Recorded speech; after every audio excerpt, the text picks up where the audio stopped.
Salut, restez bénis frères et sœurs. Bon, tout d'abord, je vous remercie pour la participation que vous avez par rapport à la dernière vidéo que j'ai faite. Ça m'a beaucoup touché, en sachant que je pensais pas que cette vidéo allait toucher les gens. Je pensais que c'était tout banal, une vidéo que beaucoup vont pas se retarder, quoi. Mais c'était quelque chose que j'avais vraiment à cœur et voilà, je mets encore ce soir quelque chose que j'ai à cœur. Je salue tous ceux qui sont là et qui vont participer. Donc du coup, aujourd'hui, en fait, comment dire, les chrétiens en soi, nous tous qui sommes en Christ, qui se disons être en Christ, nous avons une vision, on nous a apporté une vision d'une destinée qui est assez ambiguë. Aujourd'hui, euh, on recherche intérieurement, individuellement, notre propre destinée face à Dieu. Et cette destinée tourne autour toujours du service de Dieu. Soit tu vas évangéliser, soit tu vas être pasteur, soit tu vas être apôtre, soit tu vas servir dans les églises, etc. Mais tout tourne autour toujours de l'église. Ça reste dans l'église, ça va pas plus loin, ça va pas à l'extérieur en fait. Et le problème vient de là. Ma vidéo que je vais faire aujourd'hui, ça va vous. C'est pour qu'on se remette en question un peu sur ce qu'on fait et comment on se comporte en Christ. Par exemple, moi-même, je me pose la question. Je me dis, mais attends, je sers le Seigneur, mais c'est quoi servir le Seigneur en résultat? C'est quoi?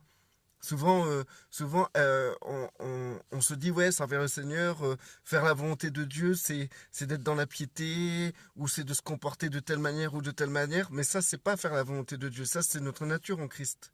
C'est normal d'être comme ça. C'est normal d'être, d'agir bien. C'est normal d'être, d'aimer son prochain. C'est normal de se remettre en question. C'est normal tout ça. Ça, c'est notre nature en Christ. Ça, c'est pas faire la volonté de Dieu. Salut Valérian. Donc, du coup, alors ce que je tiens à vous dire, c'est que aujourd'hui, on ne prend pas conscience de notre rôle dans le monde. Christ a bien dit que nous devons être des lumières et que nous devons être le sel de la terre. Et que si le sel perdait sa saveur, avec quoi on pourrait... je ne sais pas c'est quoi la suite, mais bref, vous m'avez compris. Donc du coup, la lumière et le sel, c'est pas pour l'église. C'est pas pour entre nous, que ça reste entre nous. C'est pas pour que c'est pour éclairer les chrétiens, les frères et sœurs. Tout ce qui concerne la lumière et le sel, ça concerne le monde. Ça concerne les gens qui nous entourent. Ça concerne la société dans laquelle nous vivons. Aujourd'hui, si nous décidons de voir notre destinée que par rapport au ministère, genre tu dois aller prêcher, tu dois aller évangéliser, tu dois aller à l'église le dimanche tu dois servir aux tables, etc. Si vous vous limitez dans cette pensée-là que c'est ça une destinée en Christ, vous êtes totalement limité. Vous serez bloqué dans votre marche avec Christ. Euh, Aujourd'hui, je vais vous donner une référence. Dans l'Apocalypse, on parle de la Grande Babylone. Nous sommes dans la Grande Babylone. Et quand nous allons dans l'Ancien Testament, nous pouvons voir qu'il y a dans la Grande Babylone, qu'il a existé Babylone. Et parmi Babylone, il y avait Daniel. Je pense qu'ils étaient trois avec lui. Et les trois personnes qui étaient avec lui, comment dire, étaient avec le roi Nebuchadnezzar et d'autres rois par la suite. Et du coup, nous voyons bien que en fait, la pureté de Daniel, la sainteté de Daniel, a pu se mêler avec ce qui concernait le système babylonien. La pureté de Daniel et la ferveur de Daniel pour Dieu euh, comment dire, était aussi puissant en sachant qu'il servait le roi Nebuchadnezzar. Aujourd'hui, c'est la même chose pour nous. Aujourd'hui, nous avons Christ et en Christ, nous sommes des lumières. Et que en étant tout en Christ, nous devons être dans nos sociétés, savoir être des lumières dans nos sociétés. C'est là que nous devons briller. Euh, Aujourd'hui, votre destinée ne tourne pas que au service dans des églises. votre destinée concerne là où vous êtes, dans vos lieux de travail, partout où vous êtes. Donc, je vais lire un peu les messages avant d'aller plus profondément. Valérian, hello frérot, j'ai ma pause. C'est bien, c'est cool, merci de prendre ta pause. Ephéma, bon ben, moi je n'ai pas d'église, du coup c'est vite vu. Attends Ephéma, j'ai quelque chose à dire après, qui peut t'aider sur un sujet que tu m'as abordé tout à l'heure. Elena, shalom Elena, ma gloire. Nicodème lui-même n'a pas compris. Il faut avoir une nouvelle compréhension pour être sauvé. Une compréhension qui vient du Créateur. Voilà. Du fait que tu relèves Nicodème, je peux aller directement sur un sujet très important. Aujourd'hui, la majorité des frères et des sœurs avec qui je parle, ils ont des soucis. Ils ont beaucoup de soucis. Pour eux, ils doivent changer, ils ont beaucoup de choses à travailler dans leur vie, ils ont beaucoup de choses à faire et tout. Donc, ils ne peuvent pas s'extérioriser au monde. Ils ne peuvent pas être une lumière dans le monde, et puisqu'ils doivent déjà travailler leur vie, leur chair, etc. En fait, je tiens à vous dire une chose très importante. Comme Christ a dit à Nicodème, il faut naître de nouveau. Et qu'avez-vous pas compris par rapport à naître de nouveau? C'est-à-dire qu'en Christ, vous êtes une nouvelle créature.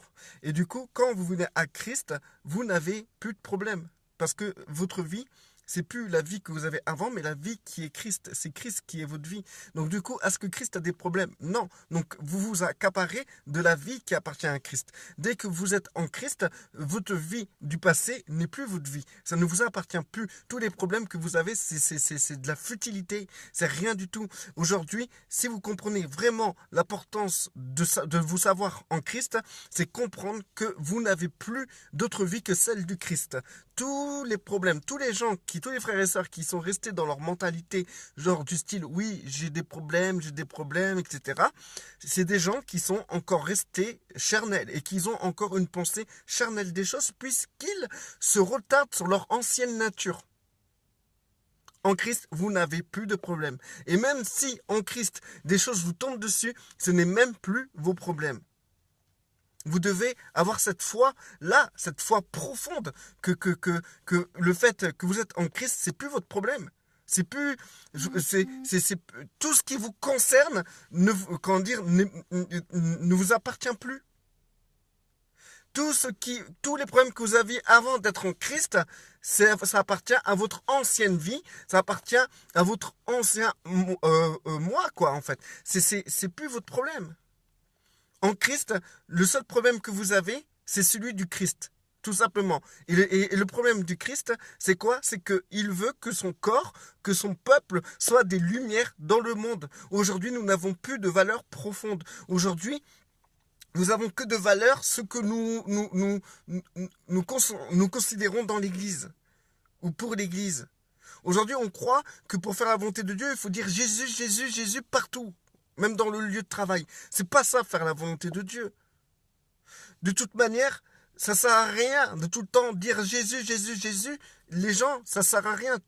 Ils vont pas être touchés par le fait que vous faites toujours ça. Les gens sont touchés parce que le Saint-Esprit est déjà tombé sur eux.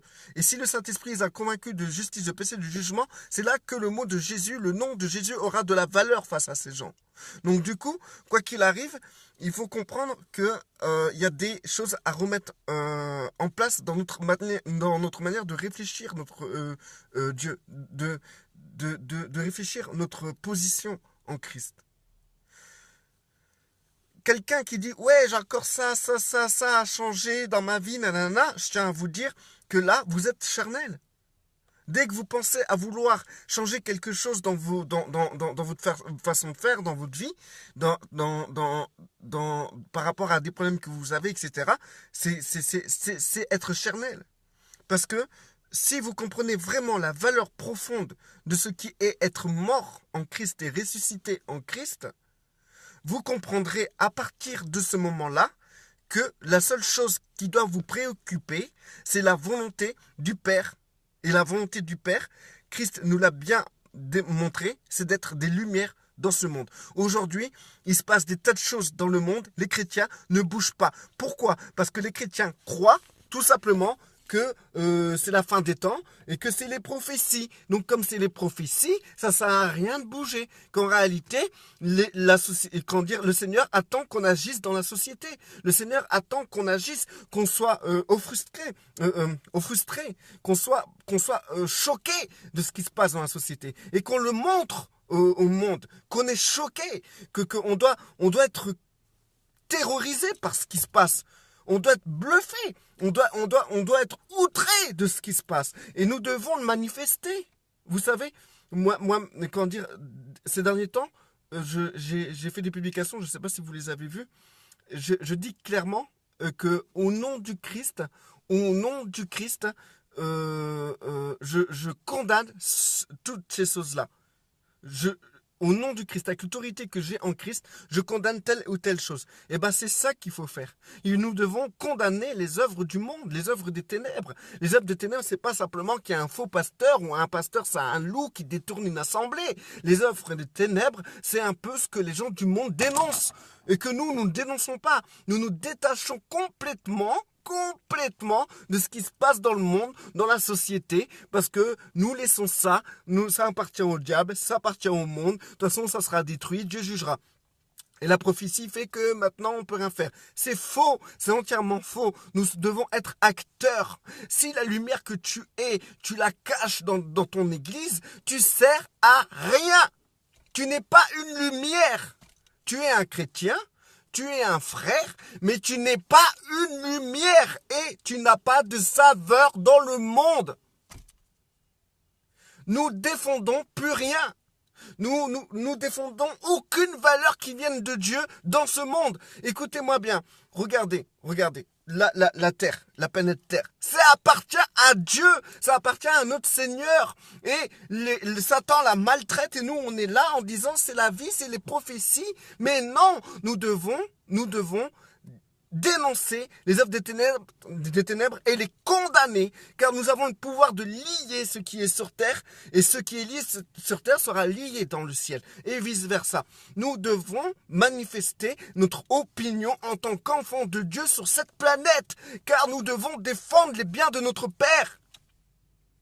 Ça nous appartient à nous, cette planète Terre. Les arbres qui se font détruire, ça nous appartient à nous. C'est pas aux animaux de défendre leur forêt. C'est à nous, enfants de Dieu, de défendre ce qui appartient à notre Père Céleste. Nous n'avons plus aucun respect envers les animaux. Quand on mange de la viande, pour nous, c'est de la nourriture. Nous oublions clairement, mais clairement, que cette nourriture, cette viande-là, c'était un être vivant avant. Et cet être vivant, c'est comme s'il se sacrifiait pour que nous puissions vivre. Quand j'ai pris conscience de cela, j'ai compris pourquoi à chaque fois que je mange, je prie le Seigneur et je le remercie. Parce que j'ai compris clairement que cette viande que je mange, c'est une créature du Seigneur. C'est une créature qui a été sacrifiée pour que moi je puisse vivre. C'est pour ça que je remercie le Seigneur. C'est pour ça que je prie avant de manger. Parce que des créatures se sacrifient pour que nous vivions. Et nous vivons dans un monde où il existe une maltraitance totale des enfants, totale des animaux, totale de la nature. Et nous fermons notre bouche, nous disons rien, nous manifestons rien, nous condamnons rien. Et même si nous ne pouvons pas agir, même si c'est presque inutile d'agir, nous pouvons au moins montrer du doigt et condamner. Au nom de notre Seigneur Yeshua, qui a l'autorité sur toute la terre, sur toutes les choses sur terre, sur toute domination, sur toute principauté, sur tout être vivant. Au nom de notre Seigneur, qui est au-dessus de toute chose. Ce Seigneur que nous servons et qui nous a donné cette autorité sur terre. Nous condamnons cela. Nous condamnons ce que vous faites au bien de notre Père Céleste. Il faut se réveiller, frères et sœurs. Votre destinée commence là, à briller. Vous devez briller dans le monde. Arrêtez de briller dans votre église ou dans votre maison. Parce que dans votre maison, vous brillez pas. Dans l'église, vous ne brillez pas. Parce que la brillance n'est pas pour vos frères et sœurs. Cette brillance, c'est pour les gens du monde. Nous devons briller. Je vais lire vite fait les trucs avant que j'arrête, parce que là, bientôt, je vais reprendre le travail. Tac, tac, tac, ça je l'ai lu, ça je l'ai lu. Ma gloire. 80% des écrits bibliques sont d'ailleurs taillés sur mesure pour nous emprisonner. Je comprends pas. Elena, si, nous sommes la lumière de ce monde. Amen. Pasteur Louis Bertrand. Shalom, bien-aimé et frère. Shalom, pasteur Louis Bertrand. Elena, laissons le Saint-Esprit être notre guide constamment. Amen. Elena, les soucis de ce monde, c'est plus pour nous. C'est ça. Éphésiens, c'est plus pour nous plutôt. Les soucis de ce monde, c'est plus pour nous. Ça bug la vidéo chez moi, ce n'est pas que chez moi. Moi, je sais pas, je pense pas que ça bugué. Hein. Elena, c'est la vérité. Elena, si les choses de ce monde nous poursuivent, nous devons les déposer aux pieds du Christ. Amen. Parce que ça ne nous appartient pas. Une fois que tu es mort en Christ, toutes les choses qui sont autour de toi, qui t'arrivent, les événements, c'est plus ton problème. C'est le problème du Christ. À partir du moment que tu comprends que tu es une nouvelle créature en Christ, que c'est plus toi qui vis, c'est Christ qui vit en toi, dans ces cas-là, les seuls problèmes que tu dois te charger, ce sont les problèmes du Christ et pas les problèmes personnels. Ma gloire, la solution, frère, c'est de cultiver le lâcher-prise et de contrôler ses vibrations. Jésus ne veut rien dire. L'ego est le plus grand piège. Yeshua, Jésus ne veut rien dire. Moi, je pense que Yeshua, c'est le nom au-dessus de tout nom. Au-dessus de ton nom, frère, au-dessus du nom de toutes les personnes qui se nomment sur terre. Yeshua, le Sauveur, le Messie, c'est lui qui est au-dessus de toutes choses. Et son nom est au-dessus de tout nom. Lorsque nous prononçons ce nom, c'est que nous avons l'autorisation et l'autorité pour pouvoir condamner les choses qui nous entourent. Ou bénir. Elena, Amen. Elena, Dieu nous a créés pour lui. Rappelle Matthieu 10, 38, et quiconque ne prend pas sa croix et ne vient pas après moi n'est pas digne de moi. Marc 8, 34. Puis, alors, attends, je vais afficher la suite. Puis, ayant appelé la foule et ses disciples, il leur dit, si quelqu'un veut venir après moi, qu'il renonce à lui-même, qu'il se charge de sa croix et qu'il me suive. Voilà. Et ça veut dire quoi en gros? Ça veut dire arrête avec tes chichis de vouloir être parfait. Arrête de vouloir tout le temps essayer de résoudre tes problèmes. Arrête de tout le temps faire en sorte que tout tourne autour de toi. Même si tes problèmes, tu es toujours comme parler de tes problèmes, de tes maladies, c'est tourner autour de toi, c'est de l'égocentrisme. C'est être centré sur soi-même tout le temps, tout le temps, tout le temps. Et comme ça, tu ne brilles pas. Et tu ne peux pas faire la volonté du Père, être une lumière dans le monde, dans ces conditions-là, parce que tu es trop omnibulé par ta personne. Il faut juste une chose, que tu comprennes une chose. Si vraiment tu es en Christ, dans ces cas-là, tu es une nouvelle créature. Et si tu te retardes sur tes problèmes, c'est que tu te comportes d'une manière charnelle. Donc, sois spirituel, c'est-à-dire considère qui tu es, vraiment. Et tes véritables problèmes, c'est lesquels? Valérian, le souci, c'est que l'on n'ose plus rien dire sur nos pensées, sur les injustices que l'on ressent, car nos pensées seront combattues vive à la main. Aujourd'hui, nous n'osons plus combattre parce qu'il n'y a plus personne qui veut se sacrifier. Les gens ne veulent pas perdre leur vie. Les gens, ils ont peur. Ils ont peur qu'on leur donne des procès parce que tu vas parler sur Israël. Les gens, ils vont avoir peur qu'on leur donne des procès parce que tu vas parler contre l'homosexualité. Les gens, ils ne veulent plus parler. Les frères et sœurs ne veulent plus condamner parce qu'ils ont peur d'être punis par la loi. Aujourd'hui, on a peur. On ne veut plus se mettre en avant. On reste en retrait. On reste discret. On parle doucement. On parle en message privé sur des sujets qui fâchent. On a peur. Aujourd'hui, perdre sa vie, c'est quoi? Aujourd'hui, c'est être prêt à être traîné devant les tribunaux parce que tu as condamné les œuvres du diable.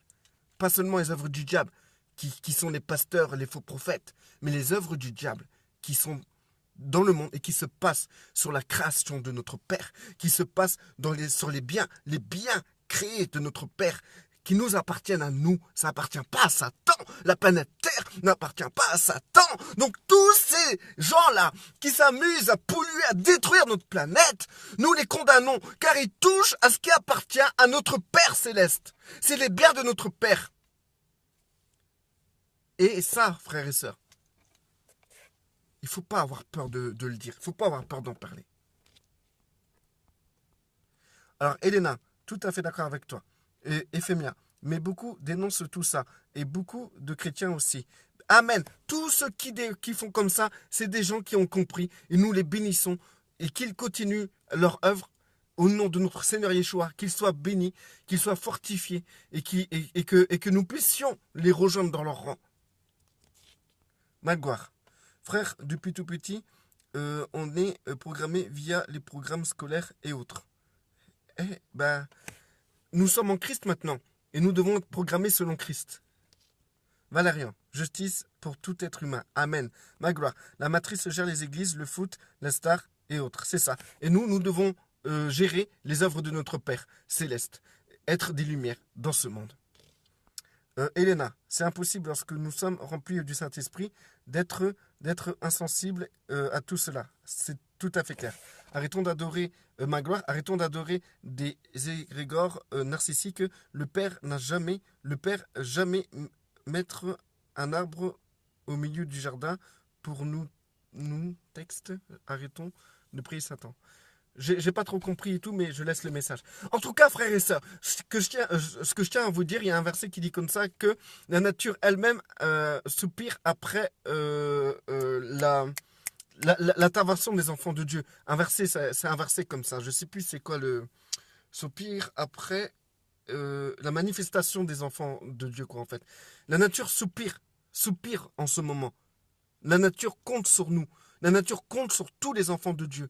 La nature compte sur ceux qui représentent réellement la création du Père. Et qui représente réellement la création du Père si ce n'est que ceux qui sont en Christ. Car notre Seigneur, c'est celui qui a créé toutes ces choses-là, que Satan bafoue à travers les hommes. À nous de nous mettre en avant. À nous de manifester et de condamner. Je dois vous laisser, frères et sœurs. Restez bénis. Désolé si je n'ai pas pu tout lire, mais restez bénis et restez forts. Et continuez à écrire si vous voulez, il n'y a pas de souci. Restez entre vous et moi j'interviendrai aussi.